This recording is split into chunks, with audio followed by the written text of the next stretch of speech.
Que a paz e a bênção de Jesus nos envolvam a todos. É um motivo de alegria e de satisfação, mais uma vez, estarmos aqui nessa casa, com a qual nós temos muito carinho. Quando nós viemos para Rio Preto e começamos no Lobato, o pessoal que nós encontrávamos, Marcos, Eurípides, uma porção de companheiros eram egressos daqui. Então, desde então, a gente passou a já ter uma ideia, a desenvolver um carinho por esta casa. E o Ricardo nos convidou, e o convite do Ricardo para a gente é uma ordem. E nós temos aqui grandes amigos, pessoas que nós admiramos aqui, o Wilson, que não está aqui, o Dejair Bozelli, que é um estudioso da doutrina. Tem que cuidar para andar dentro da doutrina, senão, né? E o Dejair Bozelli, nós nos encontramos muito na Feira do Livro Espírita, né? E o Ricardo, a quem eu tenho um voto de gratidão e a quem eu devo muito, porque iniciados na unificação, ele nos amparou, nos auxiliou muito, tanto na administração da livraria que pegávamos então, mas como no desenvolvimento das reuniões, no início, que não foram fáceis. Estava parado a USE, e a gente retoma, e quando retoma, né, nós tínhamos muitos caciques e pouco índio. Mas, graças a Deus, eu devo. E devo muito a ele. E a Meire, cadê a Thalia? A Meire, eu acho que está sintonizada conosco. Porque como fomos convidados por Ricardo para vir, nós tomamos o Evangelho e viemos para cá, porque tínhamos compromisso ontem e hoje de manhã já. Mas a Meire começa na prece dela, falando na humildade, na paciência e na tolerância. E nos dias de hoje, a gente precisa muito. E nós escolhemos para refletir hoje no capítulo 15 do Evangelho segundo o Espiritismo: fora da caridade não há salvação. Nós vamos ler aqui alguns trechos do Evangelho, mas em síntese, é o que já adiantou a Meire.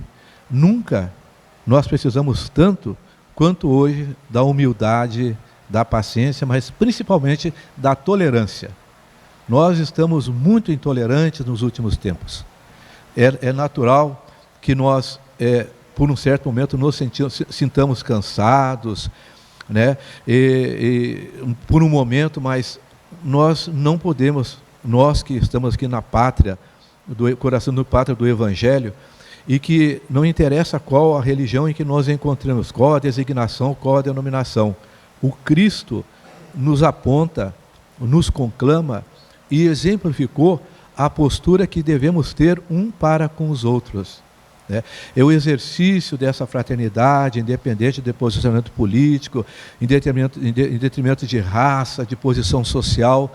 Nós todos somos filhos de Deus, num papel muito significativo nesse teatro da existência terrestre, onde estamos assimilando, colhendo frutos da experiência através da dor, da dificuldade, dos problemas que naturalmente somos levados a encontrar. E é interessante que a gente leu e tem refletido que nós somos religiosos. E a religiosidade já nos leva à espiritualidade. Na espiritualidade, qualquer que seja a denominação religiosa, mesmo os orientais, nos levam ao entendimento e à concepção de uma vida após essa passagem terrestre. E nós, os espíritas, sabemos, temos aí toda a codificação nos esclarecendo, nos mostrando, e por métodos científicos comprovando, como o Kardec era um pedagogo, e antes de pedagogo ele era um cientista. Ele usou métodos científicos para desenvolver a doutrina espírita.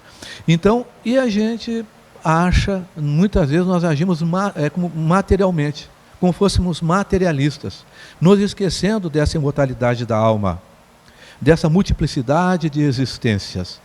E nós nos esquecemos da tolerância, mas principalmente da humildade. Nesse capítulo que o Kardec desenvolve, que é o capítulo 15, fora da caridade não há salvação, ele, toda a obra de Kardec, nós vamos ver que começa no Livro dos Espíritos. Após, no Livro dos Espíritos, nós vamos ver que a parte científica, a parte religiosa e a parte doutrinária, elas vão tomando contornos. E a parte religiosa nós vamos ver no Evangelho, notadamente no Evangelho segundo o Espiritismo. Vamos ver alguma coisa, depois um embasamento muito grande também no céu e inferno, que comprova o que ele desenvolve no livro dos Espíritos e o que ele trata no Evangelho segundo o Espírito. Nós vamos ver depois no céu e inferno, ou a justiça divina, a consequência no mundo espiritual do comportamento e das atitudes que tivemos frente às oportunidades que nos foram concedidas na terra, né? Os talentos que nos foram concedidos.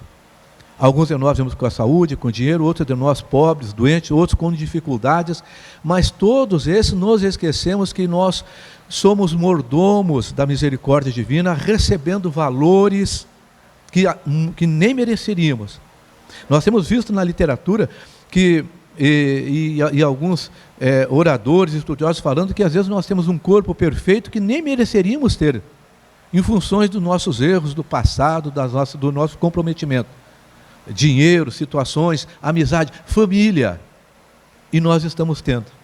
E a gente não valoriza aquilo que nós temos. Nós não temos sido humildes o suficiente para ter gratidão por aquilo que nós possuímos, por aquilo que nós temos. Então é a parábola do mordomo infiel, né, que nós recebemos, e lá Jesus nos conclama, dando o exemplo do mordomo fiel, que nós também deveríamos fazer aquilo. O mordomo, ele tem os bens que lhes foram, que ele administrava, não eram deles, eram do seu senhor, do seu patrão, e não obstante ele, na iminência de perder o serviço, e não tendo mais saúde, não tendo idade para fazer força, ele resolve auxiliar, minimizar a dívida daqueles com os quais ele tinha relação, ele diminui, né? Então Jesus vai desfazer como ele, porque o mordomo somos nós não teríamos condições de receber os bens que nós temos, se fosse pela lei de justiça, e Deus tem agido com misericórdia para nós. Então, nos mostrando que exercitemos da saúde, do dinheiro, da oportunidade que nós temos tido a benefício dos outros, porque é um empréstimo que nos foi concedido, é uma administração, porque de ordem não é nossa, tudo que nós temos, esse corpo, essa casa, essa oportunidade, a doutrina espírita, a religião já é um talento para nós, então nós não temos aproveitado, então nós temos que fazer isso frutificar, nós temos que fazer que nós possamos, com aquilo que nós temos, beneficiar outras pessoas. E para isso não precisamos de dinheiro, não precisamos de poder, não precisamos de beleza, de saúde. Isso nós precisamos, isso é função do nosso coração, é função da nossa alma. Então nós estamos bastante conectados então. Na questão 886, o Kardec pergunta aos espíritos, ele pergunta como Jesus concebia como ele concebia a caridade, como poderíamos entender. Então nós vamos ver que está lá no capítulo 11, na 10ª lei, que é lei de justiça, de amor e de caridade. Olha aqui, esse justiça que Jesus fala, e que o Kardec coloca, que o Espírito trabalha, não é essa justiça humana, é a justiça do justo que nós vemos no Velho Testamento. Do justo é aquele que anda segundo as leis de Deus, né? E no Velho Testamento era a lei mosaica. Nós, hoje, em século 21, segundo o próprio Evangelho nos diz, temos essas leis divinas gravadas na nossa consciência. No momento em que nós agimos, que nós falamos, o que nós pensamos, naturalmente a nossa consciência já nos aponta, isso não está legal, isso não é bom, isso não está bem. E normalmente nós somos levados a justificar para nós mesmos a razão o motivo daquela conduta, né? Então, por isso, lei de justiça, de amor e de caridade, né? Então, ele perguntando Kardec, fazendo a função de nosso advogado, segundo Jesus, como Jesus entenderia a caridade. E aí nós temos aquela aquelas 3 letrinhas que a gente brinca na evangelização e a gente brinca nos estudos, que é o BIP, né? Que é o BIP, benevolência para com todos. E a benevolência é um artigo, como nós começamos falando, que é muito difícil hoje, né? De você tolerar, de você aceitar, de você compreender, de você colocar-se no lugar do outro, na situação do outro. Ainda que inadvertidamente a postura e a conduta dele não seja adequada. Mas deve estar com algum problema, deve estar com alguma dificuldade.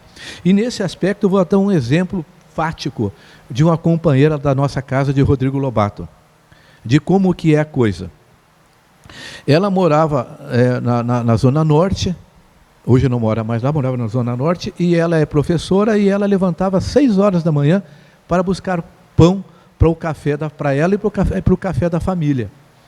Em certo dia, certa ocasião, ela chegou até a padaria, tinha uma pessoa à frente dela, e tinha uma pessoa, uma mulher, uma jovem senhora, atendendo, e não tinha ninguém no caixa. E aí, o senhor da frente pedia um pão, ela perguntava de novo, mas como? Perdão, que pão que o senhor quer? Ela aí pegava o pão errado. E ela estava perdida, né? E ela estava perdida, desconexa. E aí dizia essa amiga nossa, colega de estudo do Rodrigo Lobato, que foi se impacientando. Mas como é que põe uma mulher dessa, sem competência, sem capacidade? Não tem caixa, ninguém, para vender 2 pães aí, e um outro tipo lá, e ele não dá conta de pegar, de atender, e ela estava nervosa. E aí, lá um certo momento, vem o senhor lá de dentro, colocando um avental, e diz para a senhora, muito obrigado, minha filha, você pode ir, veja o que você precisa, viu? E depois me fala, muito obrigado. Ela agradeceu, ele botou o avental e saiu. O que acontece? A moça, essa amiga minha, veio a saber depois que o marido dela, e saiu até na imprensa isso, indo para o trabalho de moto, bateu num poste, desequilibrou, bateu num poste e teve morte súbita. E aí os bombeiros, o pessoal lá telefonou para ela dizendo de chofre que o seu marido tinha batido com a moto e tinha falecido. Para o dono da loja, para o dono da padaria. O dono da padaria foi e deu a notícia para ele e disse, só que faz um favor para mim. Eu vou lá dentro, vou tirar uns pães do forno, eu vou ajeitar lá e eu venho aqui, porque está só nós dois. Você aguenta um minutinho para mim? E foi. E nesse interregno entre o padeiro, o dono da padaria, chegar ali e dar essa notícia, passou tudo isso na cabeça dela. Então, a moça, a senhora, tinha segurado a situação. Então, a gente nunca sabe, e ela ficou envergonhada, profundamente envergonhada depois. Tanto que nos contou. Então, a gente não sabe, no trânsito, não sabe na nossa casa religiosa, no nosso serviço, onde é que estejamos, o que é que aquele companheiro que tem contato conosco está passando. E às vezes nos esquecemos que nós somos os instrumentos de Deus no amparo e no auxílio àqueles que necessitam. Não só no aspecto material, mas principalmente na caridade moral. E é essa a nossa necessidade. Porque dar uma cesta básica, dar um remédio, dar um vintém para alguém, não diz nada no meu coração. Eu estou me esforçando. Eu não exercitei os olhos de ver e os ouvidos de ouvir. A gente olha as pessoas e não enxerga. A gente escuta e não ouve. Nós não temos mais tempo e mais espaço para ouvir e para enxergar as pessoas. Como é que nós vamos compreender? Porque se em algum momento a gente tivesse os olhos de ver, ao escutasse, a gente ia ver que a pessoa teria algum problema. Esse companheiro está com um problema. E o gesto e a palavra dela não nos causaria escândalos. Não teríamos necessidade de perdoar. E eu fico me lembrando de uma palestra, a primeira vez que eu vi isso, de um cristão da Igreja Renovada que ficou escandalizado porque ouviram do pastor dizer que Deus não perdoava ninguém. E não perdoa. Porque aí ele veio entender que para que nós possamos perdoar alguém, nós temos que nos sentir ofendidos. Nós não sentimos ofendidos com a nossa criança pequenininha, quando nossos filhos eram pequenos, e queriam um doce à hora do almoço e nós não dávamos. Ele dizia, eu não gosto de você, eu te odeio. A gente relevava, a gente não levava. E Deus, na sua bondade, na sua misericórdia infinita, não se ofende com gestos infantis que temos praticado no desenvolvimento do nosso ciclo evolutivo. Então, essa benevolência do 886, da letra B, é uma coisa que não se tem que enxergar. Buscar ver com os olhos do bem a vida e as coisas. E principalmente para conosco. As dores, a solidão, que muitas vezes nós visitamos estando em casa, porque faz parte do nosso caminho. Tem algumas partes da nossa vida que podemos estar com nossos familiares, com nossos amigos, mas nós estamos só com Deus. É necessário. É o deserto da vida. Os apóstolos, Jesus, todos nós vamos ver, começando a sua labuta, a sua luta no deserto, no encontro consigo mesmo, das suas dificuldades, das suas possibilidades. É a hora que eu busco em mim o exercício efetivo de tudo aquilo que eu aprendi, de tudo aquilo que eu sei, colhido nas várias reencarnações. Então tem horas que é necessário esse deserto, essa solidão, para me reavaliar. E aí Deus está comigo. Deus está conosco. Por isso o Emmanuel, Deus conosco. Deus está sempre conosco. É a gente que somos nós que nos esquecemos dele e nos desligamos. Por isso a importância da vigília, de vigiar e da oração, para que estabeleçamos conexão com o alto, para que Ele, através dos benfeitores espirituais, dos nossos amigos espirituais, possam nos dar força, nos auxiliar a transpor as dificuldades que nós vamos encontrando em cada momento. E depois, a indulgência para com todos. E veja bem que essa 886, ela vai fundo na gente. Para ser indulgente, nós temos que ser humildes. Nós temos que saber que nós não somos virtuosos. Nós estamos nos esforçando por desenvolver as nossas virtudes e minorar as nossas vicissitudes. Então, em princípio, exercitar essa indulgência para com os nossos companheiros. E o perdão das ofensas. Se ainda nós não estamos na condição de não nos sentirmos ofendidos pelos parentes, pelos amigos, pelos colegas, pelos companheiros, então pelo menos exercitamos esse perdão, até o momento em que nós não necessitemos mais de perdoar as ofensas. Porque essa ofensa é um conceito muito pessoal, é um conceito muito particular. O que é ofensa para um não é para o outro.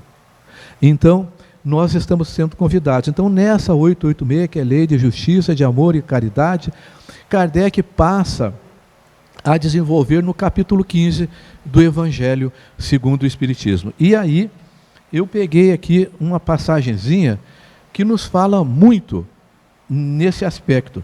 É uma passagem de Lucas, capítulo 10, 25 a 37. Então, levantando-se, disse-lhe um doutor da lei para o tentar: Mestre, que preciso fazer para possuir a vida eterna? Respondeu-lhe Jesus: que é o que está escrito na lei? Que é o que lês nela? Ele respondeu: amarás o Senhor teu Deus de todo o teu coração, de toda a tua alma, com todas as tuas forças e de todo o teu espírito, e o teu próximo como a ti mesmo. Disse-lhe Jesus: respondeste muito bem, faze isso e viverás. Só aí, esse rapaz, essa pessoa já teve a resposta, esse doutor da lei. E ele perguntou, e o texto de Lucas traz lá a personificação do cidadão, o doutor da lei. Ele estava experimentando Jesus. Era uma provocação intelectual. Ele não se deu por vencido. E aí ele vai e reformula a pergunta. E ele diz: Mas o homem, querendo parecer que era um justo, e nós começamos a palavra de justiça, que era um justo, que seguia a lei, que andava segundo os mandamentos do Senhor, um homem querendo parecer justo, diz a Jesus: quem é o meu próximo? E aí Jesus diz o seguinte: um homem que descia de Jerusalém para Jericó caiu em poder dos ladrões, que o despojaram, cobriram-no de ferimentos e se foram, deixando-o semi-morto. Aconteceu em seguida que um sacerdote, descendo pelo mesmo caminho, ouviu, passou adiante. Um levita, que também veio àquele lugar, tendo observado, passou igualmente adiante. Mas um samaritano, que viajava, chegando ao lugar onde jazia aquele homem, e tendo-o visto, foi tocado de compaixão. Aproximou-se dele, deitou-lhe óleo e vinho nas feridas, e as prensou. Depois, pondo no seu cavalo, levou-o a uma hospedaria e cuidou dele. No dia seguinte, tirou 2 denários e o deu ao seu hospedeiro, dizendo: trata muito bem deste homem, e tudo o que dependeres, a mais eu te pagarei quando eu regressar. Aí Jesus torna a pergunta agora para o doutor: qual desses 3 te parece ter sido o próximo daquele que caíra em poder dos ladrões? Ele não respondeu, ele inverte, ele faz a pergunta para que, um método pedagógico aqui, socrático, lógico que Jesus, o Sócrates seguiu, era um discípulo, um dos espíritos de alta envergadura espiritual, e a gente entende que foi um daqueles pioneiros que vieram o orbe preparando para a sua vinda. Então ele inverte a pergunta, e aí o doutor respondeu: aquele que usou de misericórdia para com ele. Aí Jesus faz uma afirmação: então vai, diz Jesus, e faz o mesmo. Então, nós todos queremos a salvação da nossa alma.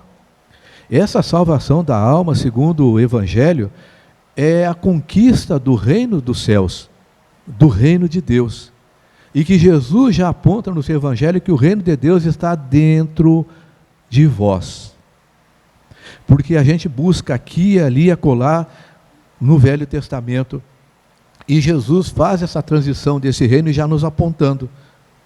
Mas esse reino é o fruto dos meus pensamentos, dos meus sentimentos e dos meus atos, conforme descreveram os Espíritos na 886, e Jesus, para nós aqui, traz nitidamente. Quem é que foi o próximo?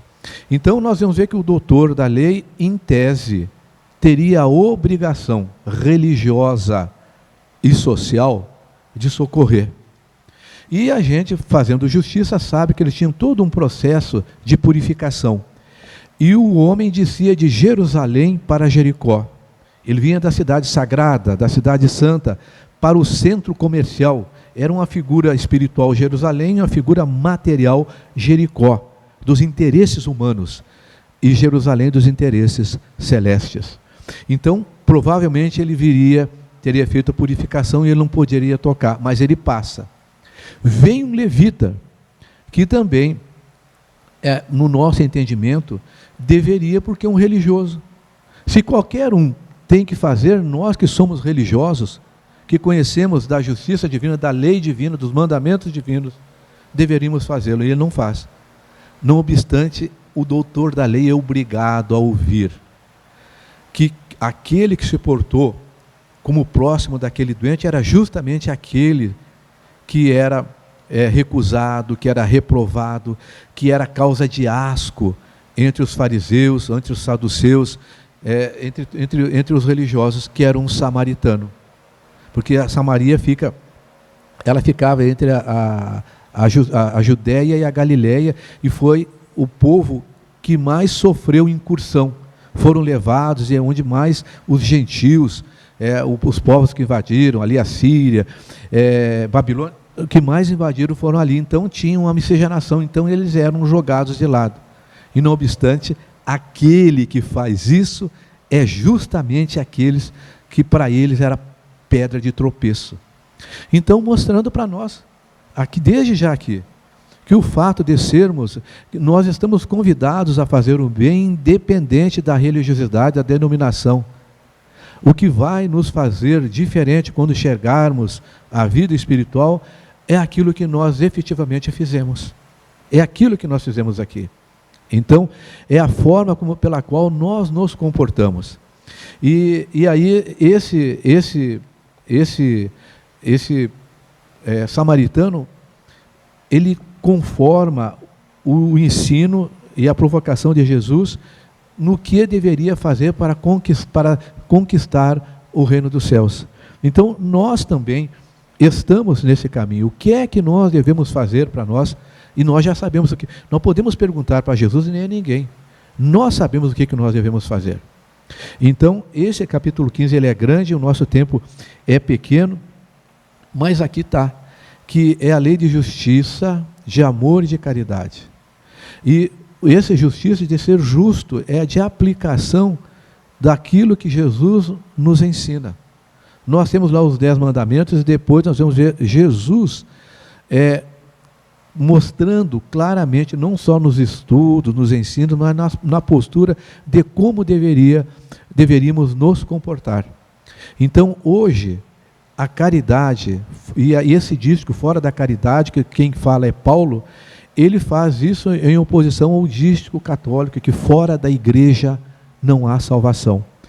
Ele troca, né? Porque no centro nós vemos, aprendemos e estudamos, mas a nossa oficina é da porta para fora. Aqui nós somos agraciados com as bênçãos dos benfeitores espirituais e com as instruções do Evangelho. Aqui nós refletimos, aqui nós estudamos. Da porta para fora, nós somos convidados à prática. E encerrando então a nossa conversa, eu quero pegar aqui a epístola, eu separei aqui epístolas aos Coríntios, né? Uma epístola de Paulo, e Coríntios 13, que é famoso, não é? Deixa eu pegar aqui, que a gente põe, botei o dedinho ainda. Então, essa é 13, 1 a 7, e o 13 diz assim: ainda que eu fale as línguas dos homens, e até mesmo a língua dos anjos, se não tiver caridade, sou apenas como um metal que soa, e um sino que tine. E ainda que eu tivesse o dom da profecia, e penetrasse em todos os mistérios, e tivesse uma perfeita ciência de todas as coisas, e se tivesse toda a fé possível, capaz de transportar montanhas, se não tiver caridade, nada serei. Mas agora, estas 3 virtudes, a fé, a esperança e a caridade permanecem, mas entre elas a mais excelente é a caridade. Que a paz e a bênção de Jesus nos envolvam a todos. Muito obrigado.